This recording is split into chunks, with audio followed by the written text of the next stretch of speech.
पुन्हा सांगतो, मी शब्दाचा पक्का आहे, मी शब्द फिरवत नाही.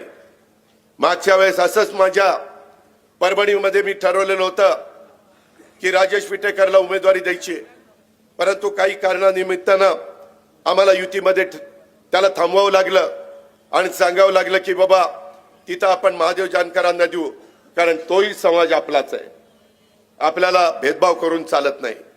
सर्व धर्म समभाव, सेक्युलर विचारधारा, आणि त्या पद्धतीने राजेशला थांबवलं. पण त्याला सांगितलं तू थांबला ना, तुला मी आमदार करेन. करून दाखवलं की नाही आमदार? करून दाखवलं की नाही? त्याच्यानंतर त्याचा राजीनामा घेतला. मला अजून एक आमदार करायची संधी मिळाली. विधान परिषदेमध्ये एक देखील अल्पसंख्याक आमदार नाहीये. मी इद्रिस नायकवडीला आमदार केलं. जाऊन विचारा इद्रिस नायकवडीला. आम्ही सगळ्यांना त्या ठिकाणी न्याय देण्याचा प्रयत्न करतोय. मी भाषणात